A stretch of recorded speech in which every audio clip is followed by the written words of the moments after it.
The housewarming in the apartment, a gift from the bride's parents, was poised to be a joyous family celebration. However, at the table, amidst congratulations and toasts, an unexpected question arose. The husband turned to his mother.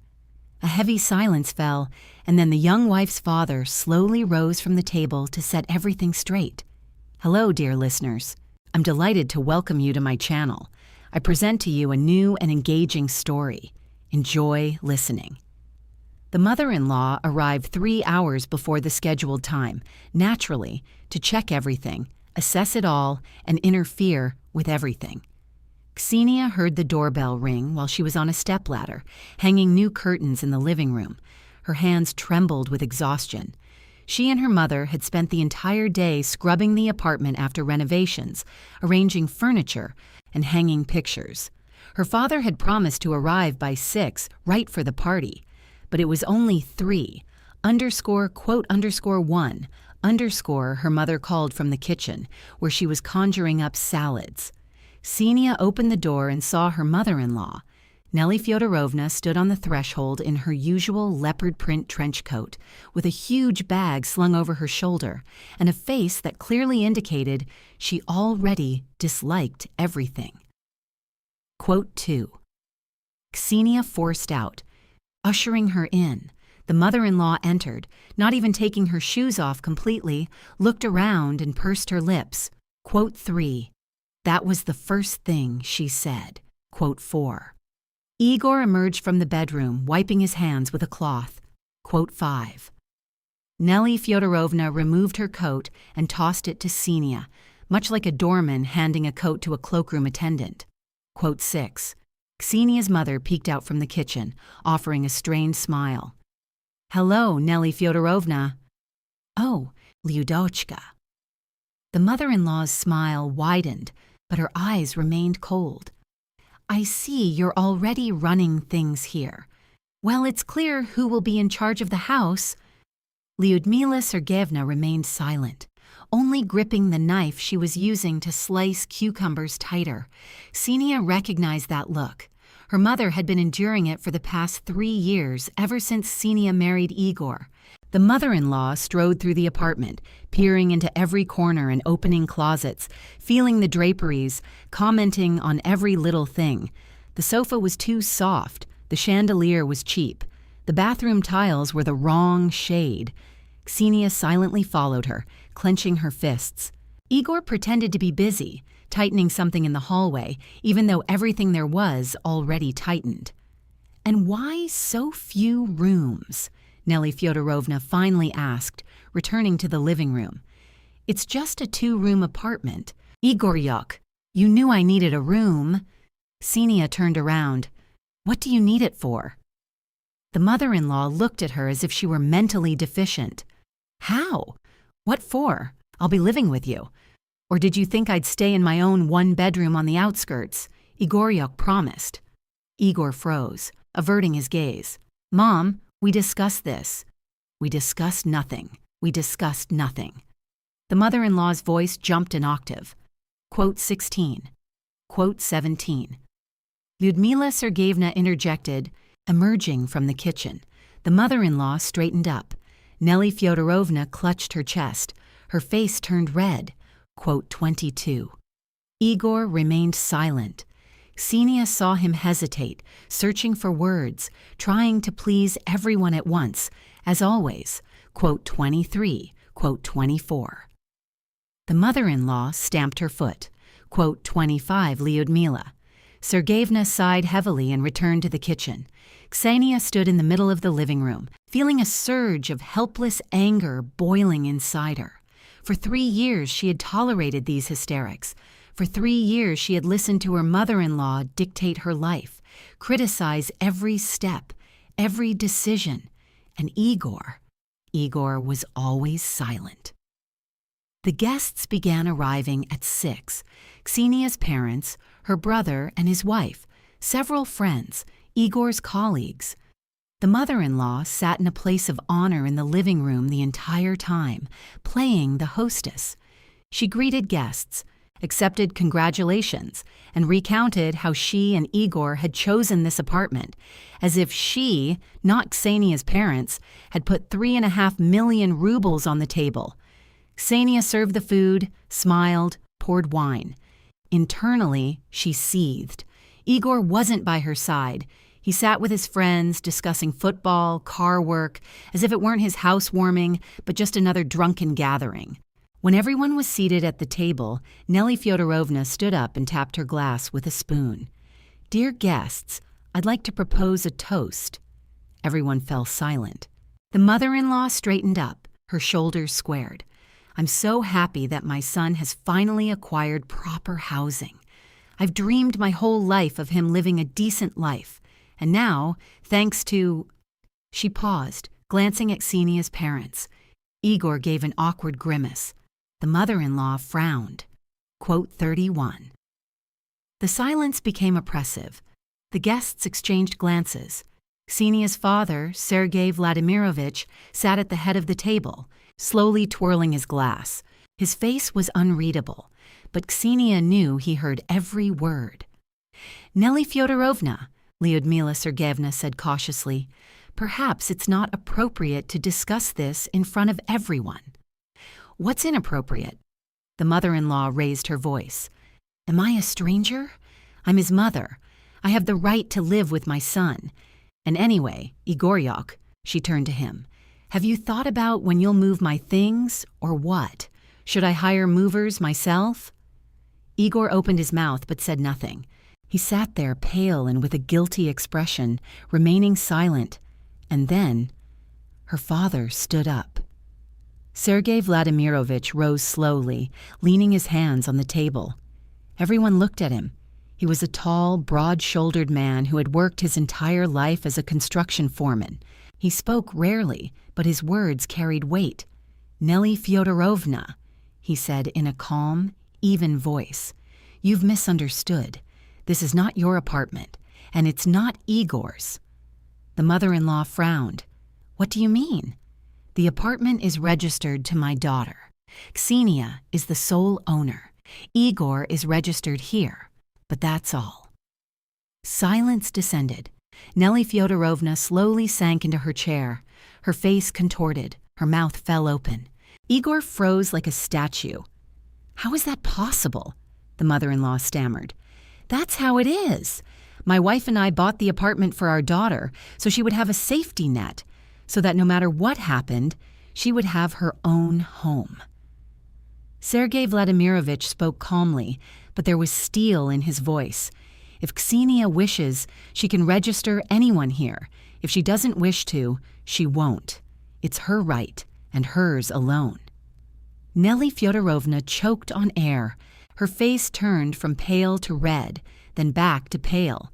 She clutched her throat and began to cough. One of the guests offered her water. She took a sip, still unable to utter a word. Igor continued to sit motionless, staring at his plate. His fingers gripped the edge of the table so tightly, his knuckles turned white. But how?" the mother-in-law finally managed. "Igor, tell them. You didn't know." Igor raised his head. His face showed confusion, hurt, bewilderment. "I really didn't know." Sergei Vladimirovich smirked. "You didn't know because you weren't interested. My daughter signed the documents. You didn't even ask who we were registering it to. You assumed, of course, that it would be you." "But I'm her husband," Igor burst out. "Precisely. A husband is not the owner. A husband is the one who is by your side, who supports you, who protects you. But the owner is the one whose name is on the papers, and the papers are in Ksenia's name." Lyudmila Sergeyevna nodded quietly. "We consulted a lawyer. Everything is legal. The apartment purchased before the marriage with our family's money is registered as a gift to our daughter. There can be no claims whatsoever." Nelly Fyodorovna's face twisted. Sergei Vladimirovich replied calmly. The mother-in-law jumped up, knocking over her chair. Quote 53, Igor slowly stood up. His face was pale, sweat beaded on his forehead. He looked at Ksenia's father, then at Ksenia, then at his mother. "Mom, let's not make a scene." "A scene?" Nelly Fyodorovna shrieked. "They're humiliating me, and you're silent. Are you a man or a doormat? Demand that they re-register the apartment. You have the right. You're the husband." "He has no right," Sergei Vladimirovich stated flatly. "The apartment is not jointly acquired property. It's a gift deed, period." Igor stood there, swallowing convulsively, then quietly said, "Kshyush, you knew?" Ksenia looked at him, at the man she had lived with for 3 years, who had never once defended her from his mother, who had every time pretended not to hear when his mother humiliated her, who had remained silent when he should have spoken. "Yes," she said, "I knew, and you didn't tell me. You didn't ask." Silence fell. The guests sat unsure where to look. Ksenia's brother snorted, hiding a smile.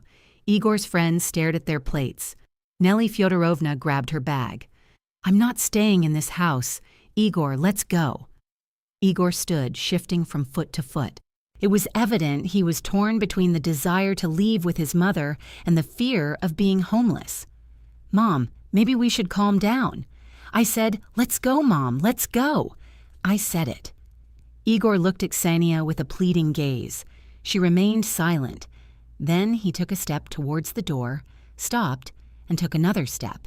Nelly Fyodorovna was already pulling on her coat. "Igor," Sergei Vladimirovich called out, "if you leave now, think carefully about where you'll return." Igor froze in the doorway, turned, and looked at Ksenia. "Kshush, this isn't right. How can you keep something like this from your husband?" "And how can you keep it from me for 3 years that you promised your mother to move her in with us?" Ksenia asked quietly. He remained silent. "Were you going to present me with a fait accompli?" she continued. "Just bring her and her things. I thought we'd reach an agreement. You didn't think. You never think. You just do what your mother says. She is my mother, and I am your wife. But for some reason, every time, you choose not me." Nelly Fyodorovna tugged her son's sleeve. Quote 72. He looked at Ksenia one last time, then lowered his head and walked out the door. The mother-in-law proudly followed, slamming the door loudly behind her. The guests sat in stunned silence. Then Ksenia's brother whistled softly. Now that's a twist. Sergei Vladimirovich sat back down and poured himself some wine. "Well, shall we continue?" For the first 3 days, Ksenia lived as if in a fog. Igor called about 10 times a day. At first he protested. How could she? Why didn't she say? This isn't fair. Then he began to whimper. "Let's talk. Let's sort this out. I didn't mean to offend you." Then he demanded, "I'm her husband. I have the right to live in the apartment." Ksenia moved his number to her spam folder and blocked him. Nelly Fyodorovna called Ksenia's parents, shouted into the phone, and threatened legal action. Sergei Vladimirovich politely explained the legal nuances and hung up. A week later, Igor showed up with flowers and a box of chocolates. He stood outside the door, ringing the bell, knocking. Ksenia didn't even peek through the peephole. At some point, he yelled, "You have no right to kick me out. I'm registered here. I'm her husband." She opened the door. He stood there, disheveled, with red eyes. "Well, Igor, you are registered, that's true. But you won't live here. You can't throw me out." "I can. This is my apartment. Want to sue?" "Go ahead. My father's lawyer has already prepared all the documents." "Kozhuk, but why? I love you." "You love your mother. Go to her." He tried to step inside, but Ksenia leaned against the door. They stood like that for a few seconds, looking into each other's eyes. Then he stepped back. Quote 83. Quote 84. A month later, Igor sent an official letter from his lawyer demanding compensation for moral damages and a share of the apartment as he had invested in the renovations. Her father's lawyer responded with a cold, dismissive reply. The renovations were paid for by the bride's parents, as confirmed by receipts and invoices. No investment from the defendant has been recorded. The case was closed without even beginning.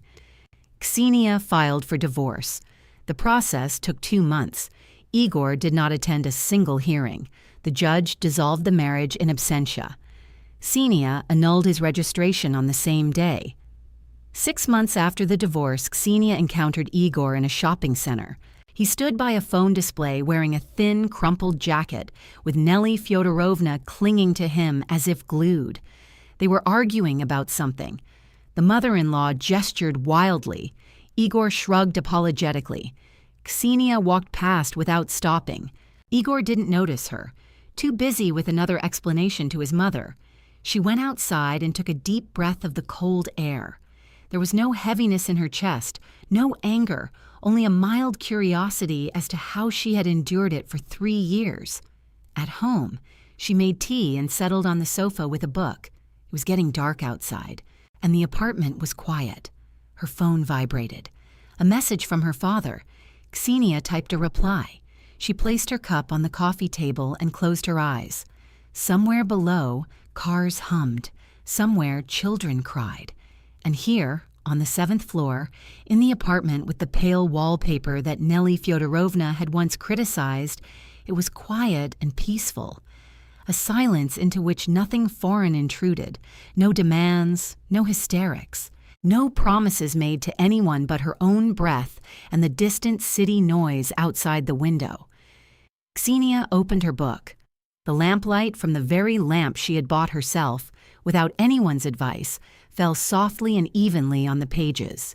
Freedom, it turned out, fit into a 2-room apartment and smelled of freshly brewed tea and sounded like the rustle of pages in absolute silence.